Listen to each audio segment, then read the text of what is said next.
let me give you kind of a quick history here. There are people in this room that were with us it's been about 5 years ago when we started and entered the heart of business. And we did things different. We served others first. And we didn't have any rules about how many trades or professions could be in. We took them all because we just figured people gravitate to who you feel most comfortable with. But that ended some time ago, a couple of years ago. It ran its course, and then I'm down in Boise about, 6 months ago? Something like that. And the people I went down there to do a training for, they said, let's go to Liz. I go, what's a Liz? Some of you today are going, what's a Liz? And that'll be better explained today. But we went to a Chick-fil-A. I'm going, what type of networking group meets at Chick-fil-A? And we go in the door and the place is just crammed with people. Lots of people in there. I'm like, this is most remarkable. And then I'm listening to the format, and they're introducing new members and giveaways, and they're talking about serving others first. That's the way you grow your business. And I'm like, oh my gosh, I'm home. Tell me more. So I met with this young man named Labit. He says, my dad runs this, but I'll give him your information. And we talked. We loved each other's philosophies. I'm like, this is exactly what the heart of business was, but more organized, more structured, more sustainable. Because it's hard to serve others and teach others to serve each other. And they've got it going today. Now, Brett is a genius. He's a marketing genius. This whole thing put together, I've just been very impressed by him. Can never say enough good about him. He'll explain more what this is, but what he has to share with us today is very relevant to the times in which we live. Where he's going to talk about what's going on in our country and with business and the middle class, and what some solutions to that are. So let's welcome this handsome, dynamic man, Mr. Brett Labit.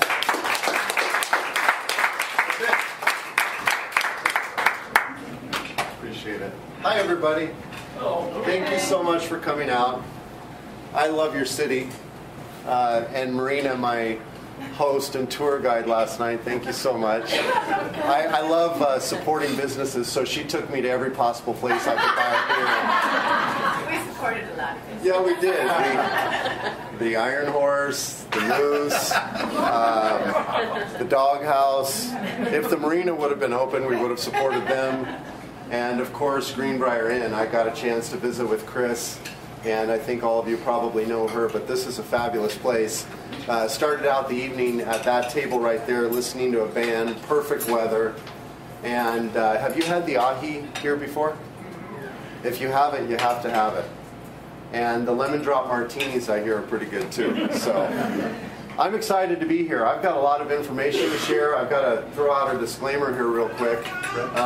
Yeah. You want it up in your pocket? Yes. Which one do you want it in? Anyone? One that'll hear you. We'll try there. It went kind of deep in the pocket. I don't think it's going to hear anything. How about that? I also want to thank Don and Dave for recording this. My buddy back in Boise, David Hockett, has been asking me to record this talk for about a year, and I'm kind of slow to get around to things, so thank you guys for doing that. And then also Nels, we couldn't have picked a better guy to be our general manager for this area. What you're experiencing right now is just the beginning of something. I promise you it will look very, very different in the very near future. It has to look different. It has to look different because of the reason you're here. And I think the reason you're here is the same reason I'm here. There are things that you want, and there are things that I want. And we live in this place called America that ideally stands for something. And I don't want anyone to get mad today. If I offend you, just understand these are all my opinions. But I'm going to talk about what America was and what it is today and where I think it needs to go. And I think you'll agree overall, conceptually, what has to happen. You may not agree with everything that I say. So just take the shopping cart method. If it works for you, put it in the cart. And if it doesn't, just leave it here. I'm not right about everything, just almost everything.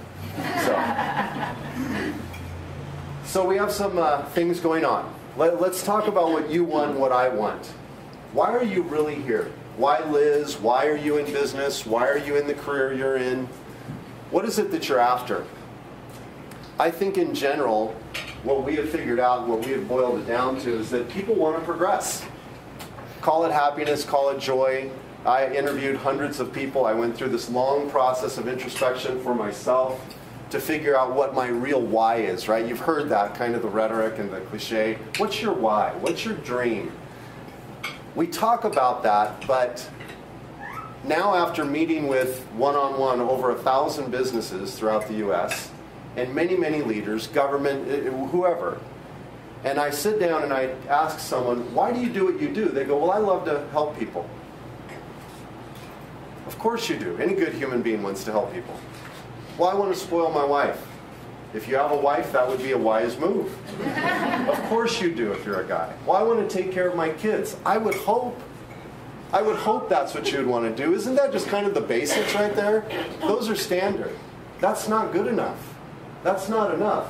When you're going through hell in life, what is it that gets you up out of bed to do what you do? And it's something internal. It's something for you.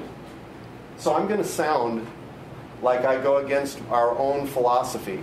I want to take this giving concept past the go-giver, past serving others, to collaborative community, and why collaborative community will serve your self-interest. And I'm not making a mistake by saying that. I want you to understand, in my opinion, that what drives you is your self-interest. And we have a world that is saying that's wrong. But how many of you reach into an oven that's 400 degrees without a mitt or glove, whatever they're called, if you bake or cook? Right? It's not a good idea, is it? Or just go right out into traffic. Why don't you do that? Just go stand in the middle of traffic on a freeway. Right? Why do you try to eat well? Everything you do in your life is for your own self-interest. But you can choose a path to serve people that will accomplish it. But you have to know what it is first. And in the process of knowing what your self-interest is, you might take a look at community. Because community is as strong as its weakest link. And a lot of times we're so isolated because life is going good right now. But I want to illustrate to you some things. I don't want to be Debbie Downer. I'm not a pessimist. I'm an optimist. I'm a realist. That's why we've invested a lot of money and a lot of time in Liz, because we believe we can actually impact and affect change and bring about positive change. But we have to talk about what's keeping us from our self-interest. Do any of you ever feel like you're swimming upstream in your business, in your career, financially? Well, I'll just tell you statistically, 1% of this country is considered wealthy. 4% of the country can fund their own retirement on their own. 3% still working at age 65 for retirement. 63% dependent on government or charity. And then 29% simply don't live to age 65. The CEO of Cisco, former CEO of Cisco Systems, Chambers, was recently quoted, in the next 10 years, 40% of all businesses in America will go away. Is that startling? Almost a 50% chance. Not just startups. They have about a 62% failure rate. And that's going to go up here pretty soon because the world's getting noisier and harder to get your message out, compete, and run a business successfully. So the need for collaborative community is growing, right? And what we keep doing is going, well, government's got to fix this. How's that gone for the last 30, 40, 50 years? Do you really have hope that that is going to change it, that that is going to fix it? As this middle class shrinks, where do you think the shrinkage goes? Are they going up into the pool of wealth, or are they falling down below the federal poverty level? They fall down to the federal poverty level. So what happens when that happens? Well, we put strain on in the poverty pool, crime grows, and now we're impacted. So back to our self-interest. I heard a lot of people kind of chuckle when I said, you ever feel like you're swimming upstream trying to build your business? You're fighting factors you can't even see. The velocity of the dollar. How many of you understand what the velocity of the dollar means? It's the measure in how much a dollar moves in a given unit of time, typically measured by about a year. So we come here to Greenbriar, you have a meal, you tip the waitress takes her tips and goes and gets a haircut, and then she tips there, and then that money moves, right? It circulates. Well, the velocity of the dollar is kind of how we measure how money is being spent in the economy. Here's one of the reasons why you feel like you're swimming upstream and you don't even know it. Many of you might not know it. I shouldn't assume that, but in my travels, many people don't know it. It's lower. It's the lowest it's been in history. It's lower than the Great Depression. Let me give you an example of that. The automobile industry employs 50 million people. It's a big sector of employment in the U.S. It's a big chunk of employment for our economy. And what would you think the average time that a household buys a car and keeps a car on American roads is? What do you think that time is? 7 years, 6 years, 5 years? The most common answer I hear every time I ask, and I give this talk a lot to a lot of people, is 5 years. Okay? So every 5 years you buy another car, spend that money. The automobile industry gets to get that money in, right? Employ 50 million people. Today, it's 11.4 years. 1 out of 6 men in their working prime can't find a job. 47% have given up. The middle class is shrinking because wages are stagnant. Healthcare costs, childcare costs, tuition costs rising. And corporations are fighting for their life. So, I won't say all, but many can't pay the wages. Chris and I were talking about this last night. Can't pay the wages they would like to pay to their employees and still make it. And pay the 50,000 different taxes we got to pay and everything else. Right? I'm done with political conversations, to be honest. I don't care anymore who's president, who's not president, because it's never going to be the answer. Collaborative community is the answer. It's the people choosing leadership based on a paradigm that we have, and we keep choosing our leaders. So whether you like or dislike who's in leadership, we put them there. We put them there because of dependency. What collaborative community says, and I'm defining this, I don't know if this term exists, I'm building the definition of collaborative community. Maybe someone else has already done it, but I'm redoing it. So just like Google became a verb, collaborative community is going to become something that we do right here, okay? What were we talking about? I lost my place, but it probably didn't matter anyway. I say a lot of things that... Definition. Oh, yeah. Well, I don't know the definition, so we'll move on. But anyway, collaborative community doesn't depend on government to make decisions for us. Collaborative community is about us making decisions for government and them having their rightful place. I'm not anti-government. I'm just done trying to swim up that stream. And I want to impact change right here, right now, where it matters most. Because if we change our paradigm, then that will change. Right? I go over to my mom's house, and she's just cussing and screaming, and she's kind of feisty. And the president this, the president that. And I go, I know. And I go, who put him there? If you really don't like it, who put him there? We keep doing it. I'm not going to say yes or no because I don't want to divide the room. I believe in unity. Okay? But we keep putting them there. The answer is independence. The 4th of July is coming up. I've got a great opportunity to be in front of a lot of people for the 4th of July. I'm pretty excited about. And they're going to get about a 15-second message on a video about America and independence then and America's independence now. I don't know, but I think we've become very dependent. And so we continue to choose based on that dependency. Collaborative community is about strengthening the individual, strengthening the business, so that that business or individual can stand on their own. They don't need the assistance, right? Well, as the middle class continues to shrink and it puts pressure on the poverty pool, where's that money to support the weakest link going to come from? You think it'll come from nonprofits? I'm boldly confronting nonprofits, slapping them around all day long, every day, because of their methods that are not working today. Give me money, give me money, give me money, give me money. You're being taxed, and then taxed on top of tax, and then taxed on top of that. But the nonprofits needed to help the aching parts of the community, right? Why they haven't moved to an entrepreneurial model that will create income streams is beyond me, but we're doing it. We've created income streams. 10% of our revenues go back to nonprofits. I have about 10 different income streams to create for them. We do charitable dining.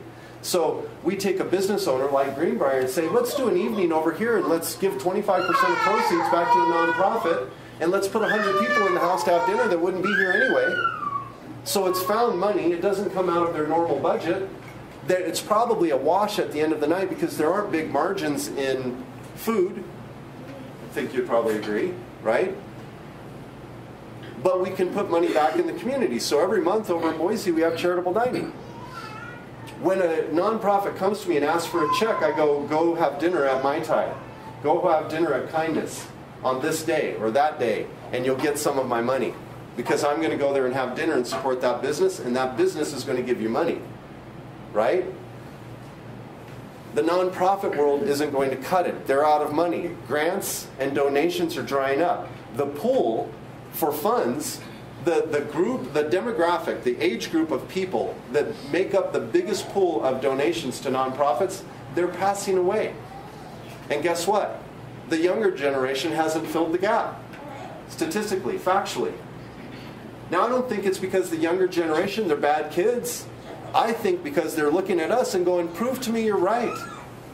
I keep hearing home of the free, land of the brave. I keep hearing America the Great, but you're 19th in the world for wealth among adults. 300,000 deaths per year from childhood obesity. We're spinning out of control. Relationships are falling apart. Corporate greed. We're having discussions like the haves and the have-nots. The rich are getting richer and the poor are getting poorer. Can I just say a couple things about some of the thinking around that? Yes, the rich are getting richer. It went from like 16.5 times the median household to 25 times in the last decade. And the poor are getting poorer.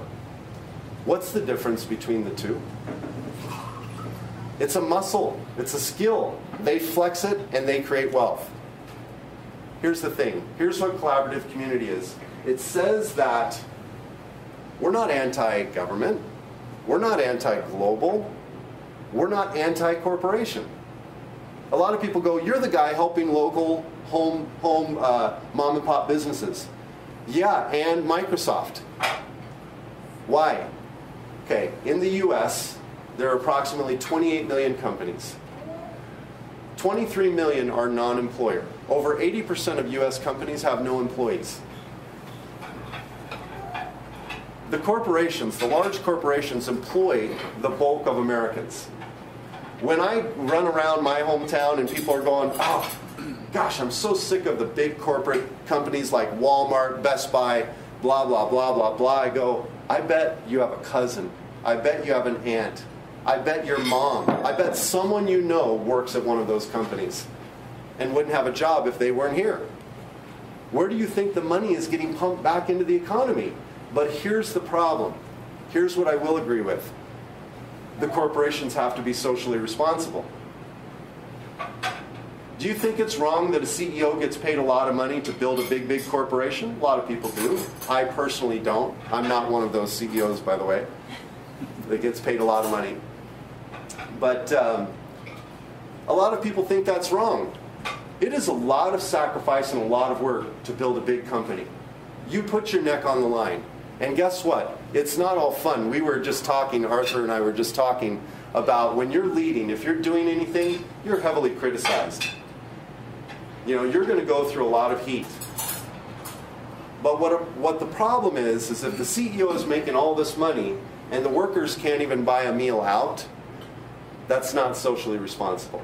If the profits for shareholders are so large, but they won't give up a little bit of that to create better wages for employees, the middle class is going to continue to shrink.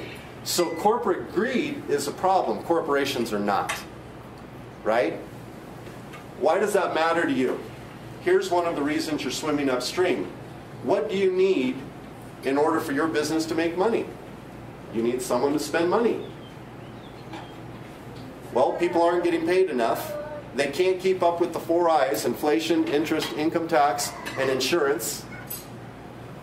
Over half of their income is going to those 4 things. And then they're trying to live on the rest.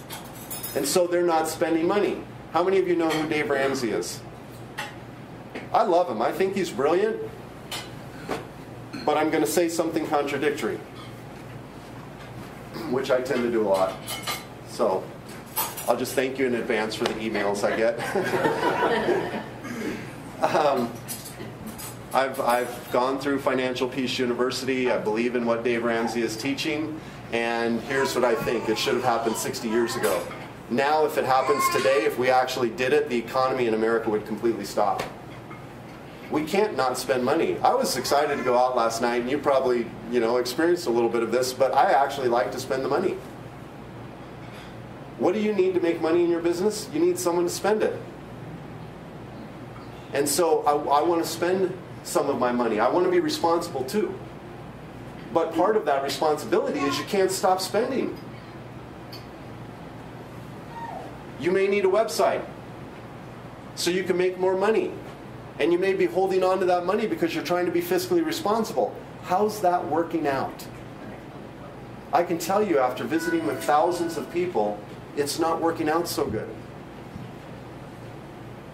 We've taken huge risks to launch Liz. When any business comes to me and says, I can't spend money to grow my business, I go, are you kidding me? I had no money. We came out of real estate. My investments, my income were all in real estate when the market crashed. I'm at the lowest point of my life. I've lost all my money, all assets, sold boats, cars, dogs, books, whatever, kids. I started auctioning things off. And, only one of them. I kept 2. And now I'm at the lowest point, and at this time I'm going, am I really the entrepreneur I think I am? So my confidence went with all of that. And then I'm sitting in this basement, watching businesses struggle, working for a wireless company that was struggling, $10 million company. I was put in charge of marketing and telemarketing and sales, and watching these old methods of making a phone call, will you buy my product, will you buy my product, will you buy my product, in a new world that's not appropriate. And it was just failing. I have no confidence left, and I'm going, I have to shift something. So I went through the blame game, real estate, banking, mortgages, government. It's all their fault. But at the end of this process, I go, as always, everything rises and falls in leadership. This was my fault. I chose real estate. I chose to invest carelessly at a bad time. Looked like a good time, but it turned into a bad time real quick. And I put myself in my own circumstance. What's another reason you're having trouble growing your business? How in the world do you communicate in today's world? Do you really think your words are being heard? The best companies with the most money and most effective strategies are being heard, and no one else is. Here's a great example. Google content marketing, right? You're going to find HubSpot or Content Marketing Institute at the top of Google, which is pretty relevant, wouldn't you say? If you're not on page 1 of Google, you're probably not even getting noticed. So you go, well, in social media, well, the biggest social media platform is making it harder and harder and harder for you to be seen now because they need to monetize, right? How are you going to communicate? That's why Chambers said 40% of American businesses will go away. what I see, what I think we all want, is this okay so far? Yes. Okay.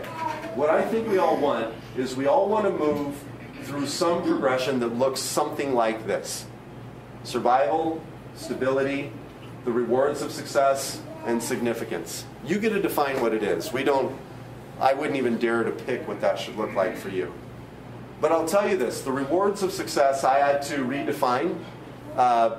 Commonly people would put success there as if it was a destination somewhere in the graph. But it's hard for me to say a single mom raising a few kids, running a business, and they have love in their house isn't successful. Would you agree? I would say that's successful. So success is happening down here. Success is happening all along the way. Do you know what Google's definition of success is?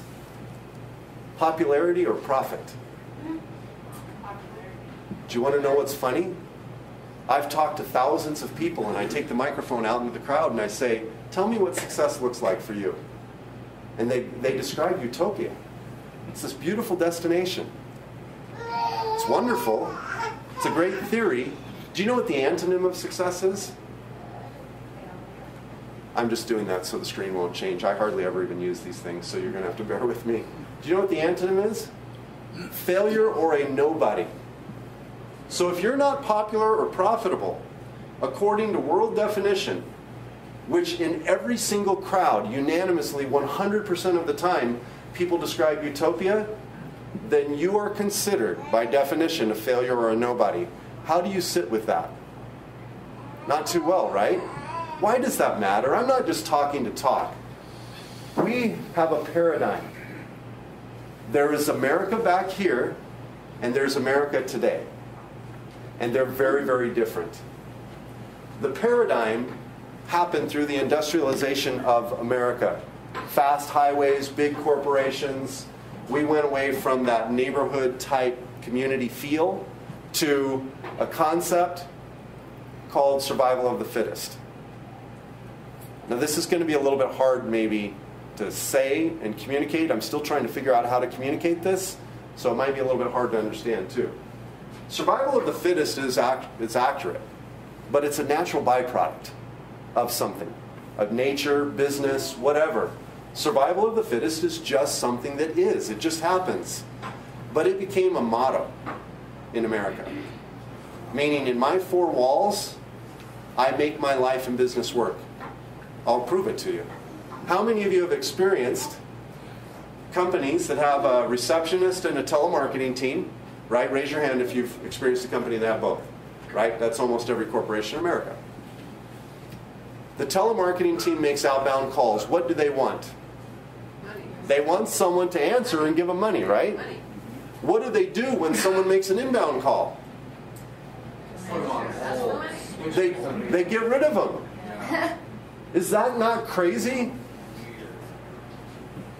That's the motto of survival of the fittest. It says, I want your money, but I don't want to give you mine.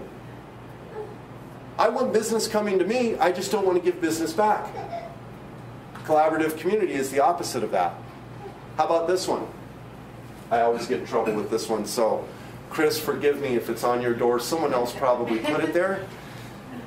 We can take it off tomorrow. No soliciting. Do you really get that many solicitors? Did someone say yes? Yes. You do? Like how many? 10 a day?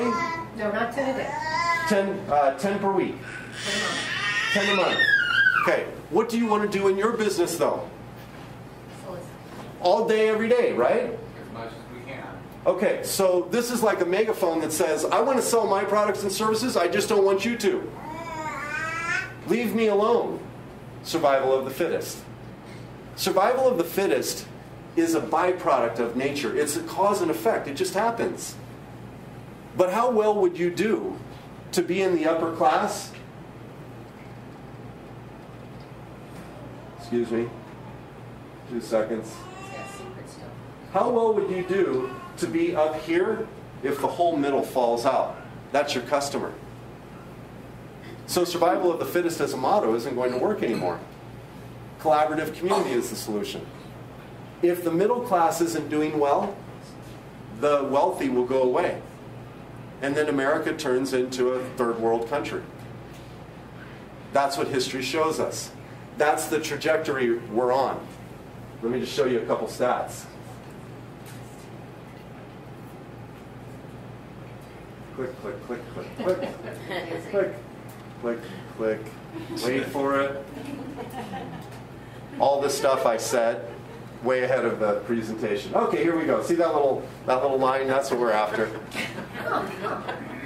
That represents the lower middle class. Approximate household income, $35,000 a year. Okay, that's lower middle. Upper middle, approximate in today's dollars, $100,000 per household. Okay? In 1967, that number's wrong. It was closer to like 54%. 54% of America represented the middle class. Today it's closer to 42%. Now here's what's alarming. How many of you have heard of Uber? Airbnb, Facebook, Google, Amazon. Go Google Amazon, right? 10 to 15 years to build a company to $1 billion plus. Who was the next one?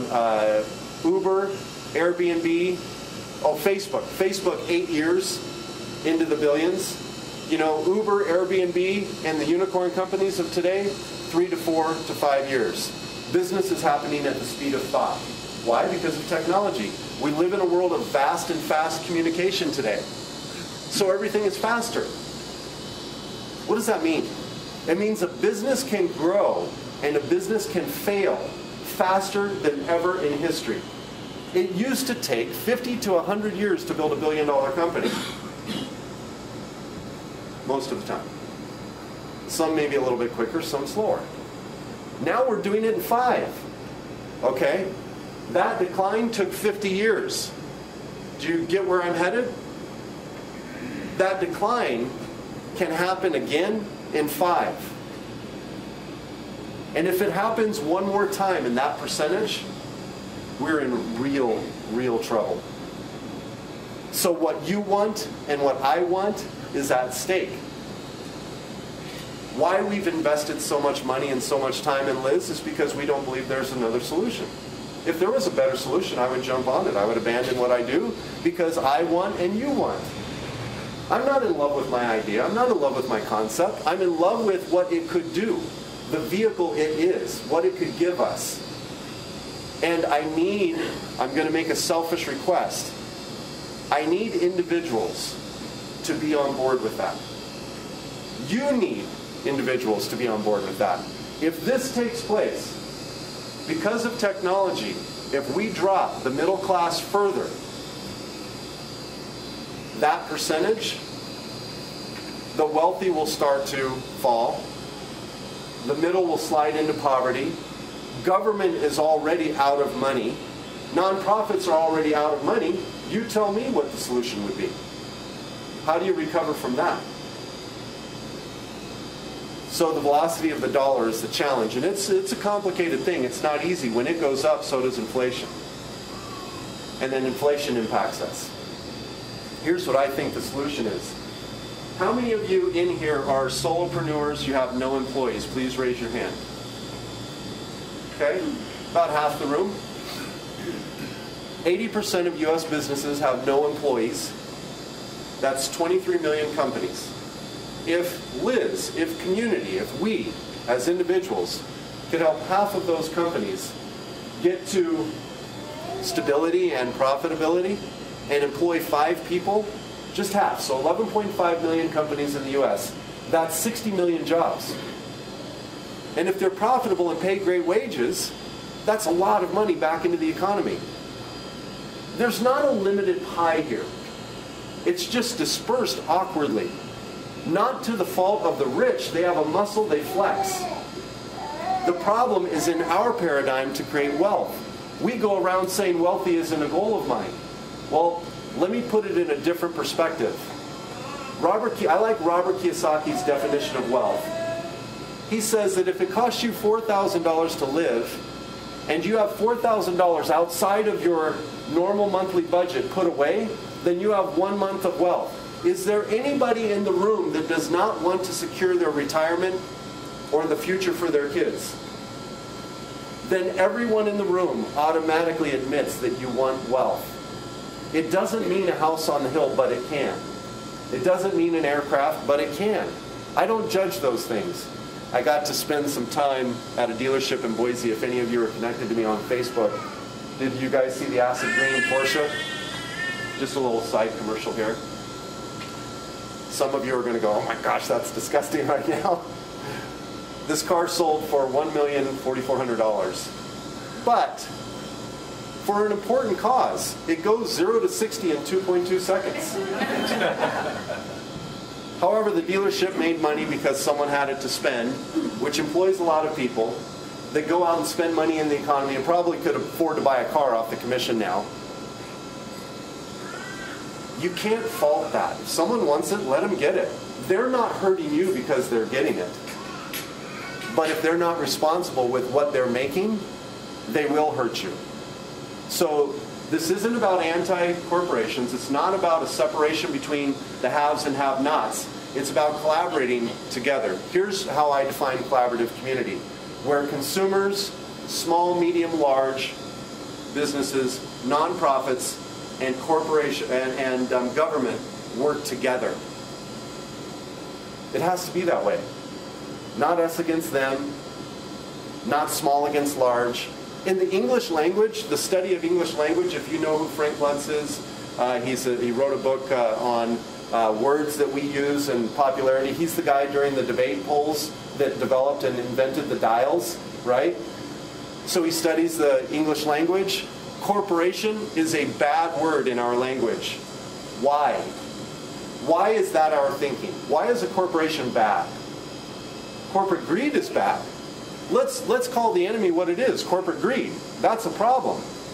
Socially responsible corporations like Zappos, who Tony Hsieh, who has, I'll say guts, that are unbelievable, just implemented a policy in his workspace that says everybody here is important.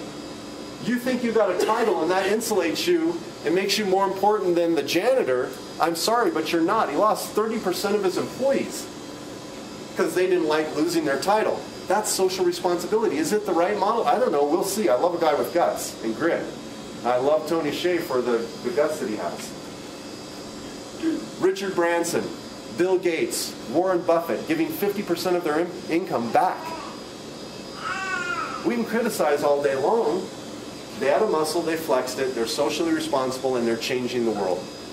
Right? This is what collaborative community is. I used to call it unity in the community. Now what's the community? And then we're going to move on real quick and we'll be done. This is community right here. It's a Liz community. What would collaborative look like? Ask yourself that question. Where does community stop? Oh, the Coeur d'Alene. That's community, right? Coeur d'Alene is community.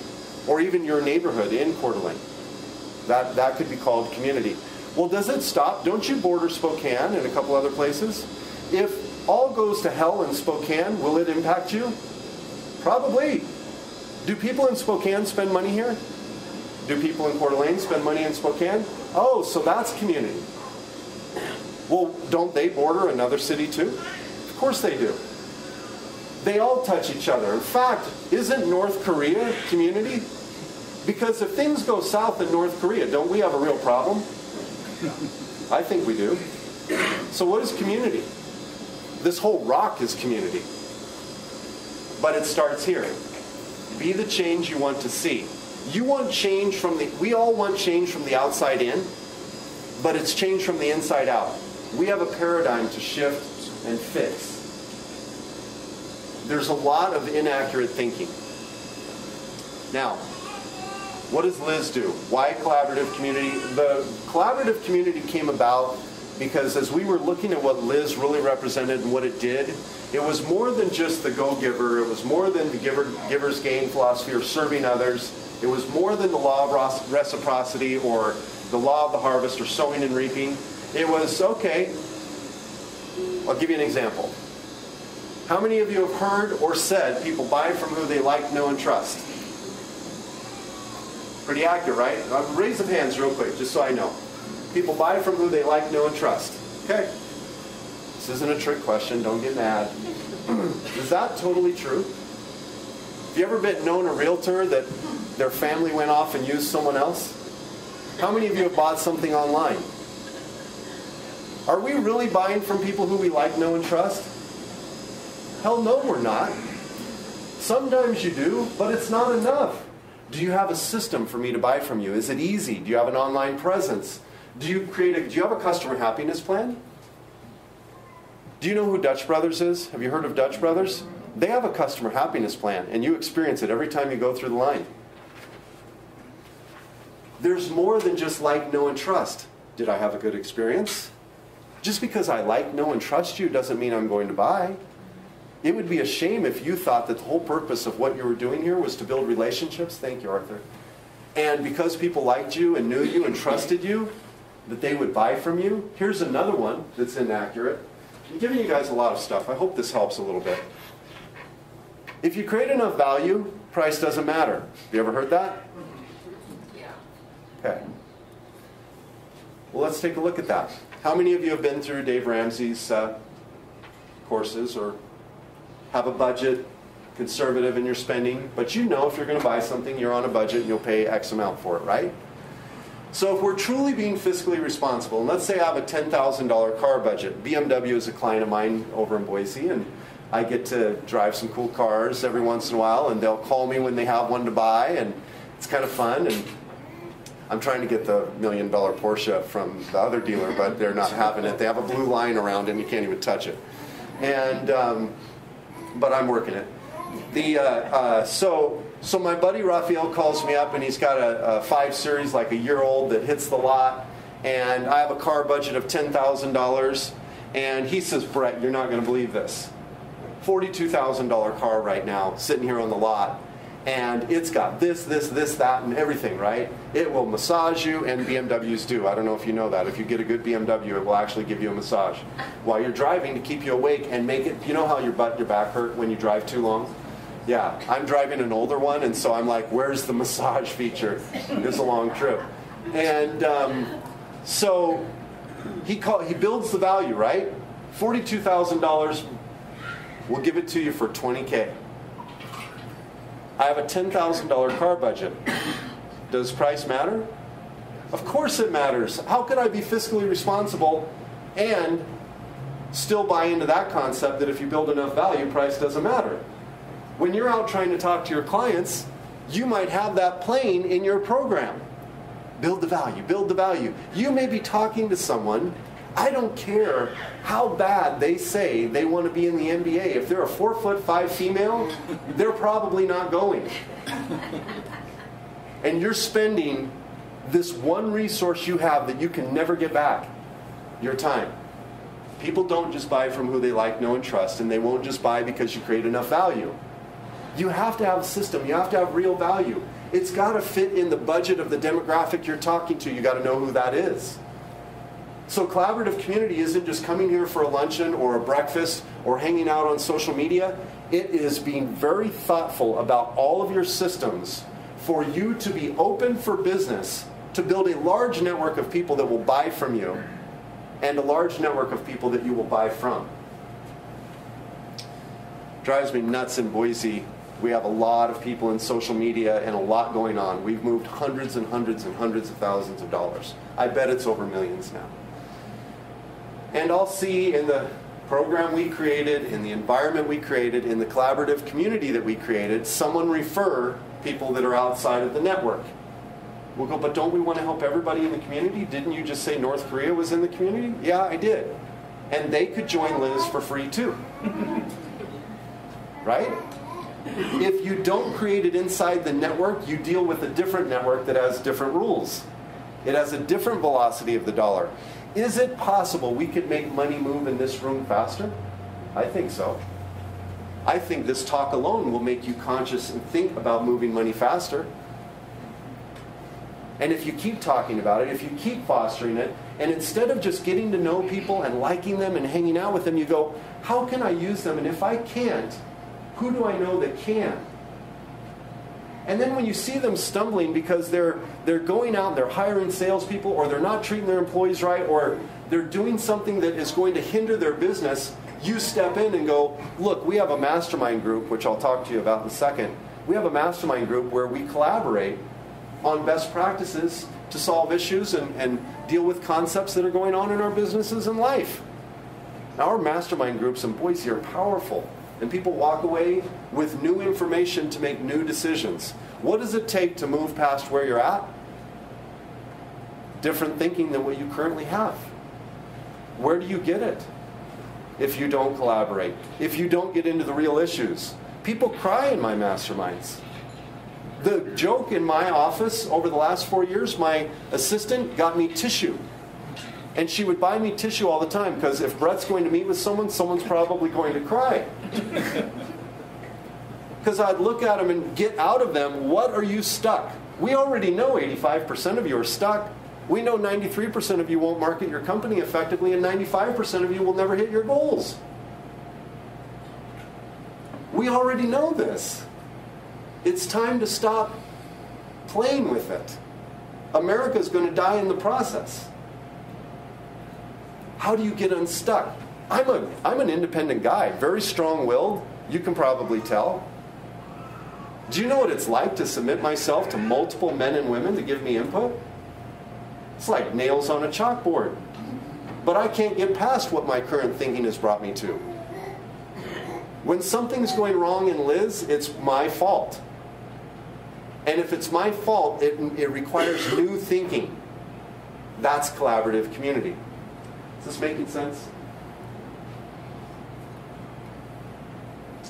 Potential impacts of a shrinking middle class: slower spending in the economy, less profits for business, less jobs, lower wages, more pressure on government charity, higher crime, continually declining America. The Liz model. I've got to visit with Nels after this meeting, but I've made some changes in Boise for the better. When I made them, Boise's really kind of hit hypergrowth. And we want to, it's his call. It will be his call, but I hope to influence him to follow our lead there in town. But part of what you get here in this free model is you get a social and a business profile. If you don't have that created, you want to create it, because it's part of the digital process that you don't have to invest in getting your digital name out there. You need that right now. That's why 40% of American businesses will go away. They won't transition digitally well. Okay? Lead capture and disbursement. If you're part of the Liz network, refer inside of this network. If you like someone outside of the network, it's real simple. Invite them in, they create a free profile, and now they're in network. But don't refer people outside of this network. Why? Because if everyone did that, you wouldn't get anything from it. You're here for a reason. It has to be collaborative, and collaborative meaning committed, right? Anyone can join, it's free. That's why through tons of criticism, accountants, attorneys, my mom, and everyone else, saying, why don't you charge for those thousands of people you have in the, just charge $10 a month. You guys would probably pay it, wouldn't you? You'd probably pay $10 a month, and I still won't do it. No matter what everyone else is telling me to do, I still will not charge for this. Because this is for that group of people that don't have a budget, that need these resources so they can build the budget and invest in themselves. It's not entitlement, it's collaborative. It's real support to grow you wherever you're at. Lead capture and disbursement. We're doing a huge family night. This is going to go to twice per year, and you will have it here. We do entertainment, jump houses, DJs, games. We have bubble soccer going on, and we bring thousands of people out, consumers, families having fun, and all of you display your products and services. So it's a trade show with a family event, so that people don't use the excuse that they have kids and school and all of that, which we get and understand. They can bring their family out and have a good time and still see you and your products and services. And it's free. You don't pay for it. Networking opportunities, learning opportunities, mastermind groups, social groups. Liz gives deals. We'll get back to that in a second.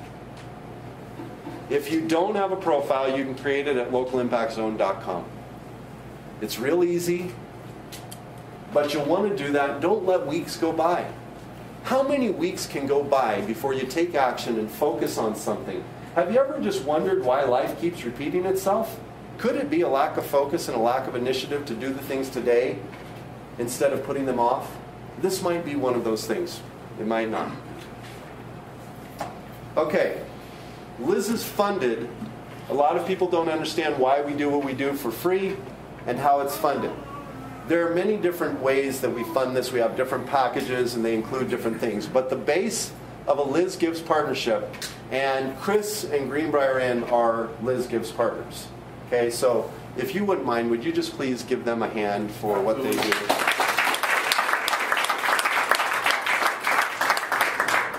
So not only is she giving us the space, but she pays monthly so that this thing can be offered for free. To me, that's socially responsible.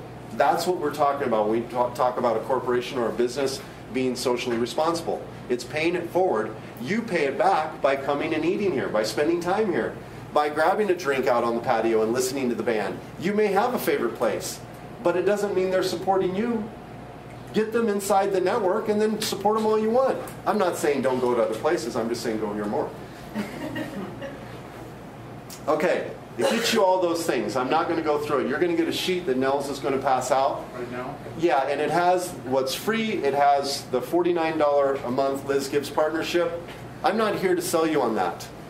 I'm just here to tell you that if you have a budget of $49 a month and you want to progress in that line, that's the next step up of exposure. There's more exposure to that. Okay? If you become a Liz Gives partner, 10% of that goes back into your community towards the aching parts of the community. You get a ton of different things that will highlight you and will brand you as the giver of this gift in the community. Liz has to be funded in order for this to work. Now, why does this make sense? As you go up the chain, bigger companies that have a bigger budget pay a little bit more. I have custom marketing clients that pay thousands of dollars a month. And we do custom marketing for them. And 10% of that goes back into the community. And you start to see what collaborative community looks like. People that need it for free, get it for free. People that have a budget of $49 can pay $49. People that have a bigger budget pay what they pay. And it all funds itself, unlike government that prints money to fund things they don't have money for, which causes us great issues. You tell me if there's another system. I know there are other organizations, but an entrepreneurial system set up like that to sustain itself. Now, I'll tell you today, we have lost money every single month for 4 years. This is the first month we will be break even, which is really cool. But it's not enough. I need millions of dollars of technology development so that it will work even better for you. There are things that we're developing and building that you will literally have this vehicle, this tool to grow your business that doesn't exist on the planet today. Why do I know that? Because I get requests all over the world. China has called us. When will this be in China? When will this be in Canada? When will this be in New Zealand? When will this be in Australia? We're working on it. I'm just trying to get it out of Boise and Coeur d'Alene right now. All right? Thank you so much for listening. I'll wrap up there so I can eat and you guys can go on with your day, but I appreciate you all coming out. Thank you.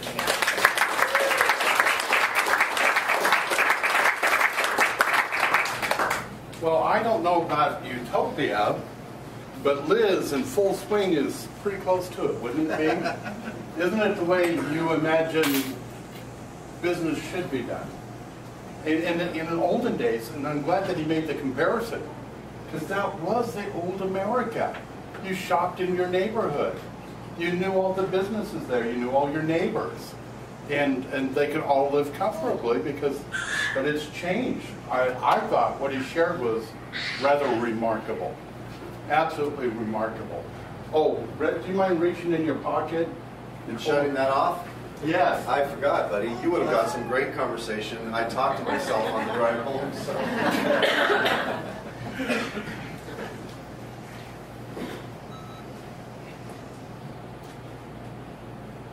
I'm sold on Liz. We have a wonderful group. Take a look around who's here today. Look at the caliber of the people that are here from all walks of life. And basically, they all have the same common goal. They were attracted to, they resonated with them, serving each other. And that's really, he didn't diminish that at all. We're still serving each other. What he did was give a greater cause. Why do we do this? And I remember when we first started here in Coeur d'Alene, I was still wrapping my brains around all of this. And it just gets simpler and simpler and simpler. But you heard from the master what Liz is all about, where we're going, what we're going to do. I just kind of want to wrap up myself because it's a business day. If you're missing the power breakfast on Monday morning, you're missing everything. I'm not even kidding. We've been going through a series of trainings, basically based on why should you get out of bed. I didn't. I overslept, okay? Yeah. Why should we get out of bed in the morning? And it comes really down to, unless a person has a purpose in life, purpose is what drives you. It's what gives you energy. And we've all had a purpose at least once or twice in our life. And there'll probably be, if nothing more takes place, the highlights of your life. Oh, I remember when we were doing this. Well, there was a purpose. And there was a joy in our life. And it was rewarding. Well, purpose also comes with having a vision. You know, where today you heard a vision. Because Proverbs says, where there is no vision, people perish. The people perish. We're living in a nation without a vision. When was the last time we had anything from Washington that even came close to giving us a vision? People seek that out. They yearn for that. You can become that yourself. Now, next week, we're going to talk about the third leg of a four-legged stool. It's going to be values. This is PowerPoint. I'm going to send it to everyone, whether you were there the last 2 weeks. I'm putting that PowerPoint into a PDF, and those who weren't there will go, this looks good, but I'm sure there's more. Yeah, I said a lot more than what you're going to receive there. Try and come to the Power Breakfast. How many agree that 7 days without Power Breakfast makes 1 week? W-E-A-K. How many? I hear this all the time. You're so right. We didn't meet on Memorial Day. And people said my week's screwed up. It's like setting your clock by that. You're really missing a lot if you're not there. The week after that, we'll be talking about goals. The week after that, we're going to wrap all 4 legs of the stool together so it makes complete sense to you. But I generally spend all day Sunday working on that PowerPoint. And I've got massive material that I pull from, trying to make some sense of this. Be there for that. Invite your friends. This is the last thing I'm going to talk about. Brett said it brilliantly. But let me put it in a different perspective. We were raised and trained to be good employees. From birth through school, we were raised to go out there and be good American employees. So what do we have? We've got a 1040 mindset, employee mindset. But the people in this room tend to be a little more entrepreneurial.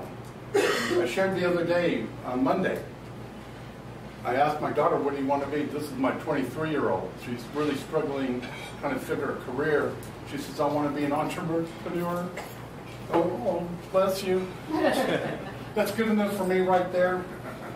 But sometimes we come from that market, being raised this way, and we enter into our own business, still clinging to a 1040 mind frame instead of a 1099, an employer mindset. That's what Liz is all about. So sometimes you come or we come to Liz, it's all about us. We're just absorbing all this stuff, and there's no thought to, has it ever occurred to you that while you're listening to this, enjoying the companionship and the fellowship and making contacts, does it ever come to you that, you know, so-and-so, my friend in business, they really need this. They absolutely need this. When you get that mind frame, Liz is growing. And Brett says you got to be self-serving to a point. You can't just be a missionary all your life. You got to be self-serving. Well, if you invite someone to Liz who sees the same value you do, oh, here's the self-serving part. They know people you don't know. Lots of people you don't know. That's how Liz grows. It can't be Brett, Nels, or Arthur. It's got to be everyone with that mindset to grow, because we don't care if there's 20 attorneys in our group. If there's 1,500 people, who cares if there's 20 attorneys? You know, insurance is big. Well, who cares if we got 50 insurance people if there's 2,000 Liz members? It doesn't matter. Liz grows. There's no containment. When Brett talked about this pie, do you know there really isn't a pie out there? That if the economy grows, the pie just gets bigger? It isn't static. There's just more to share. What's static right now is where our economy's going. And so I just share that with you.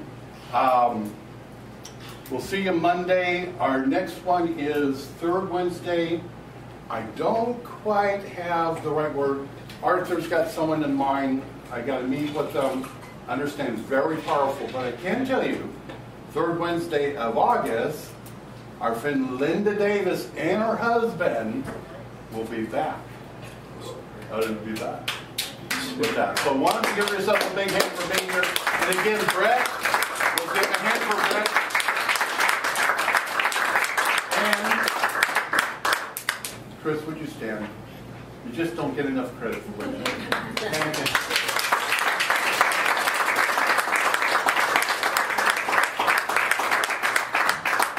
Thank you.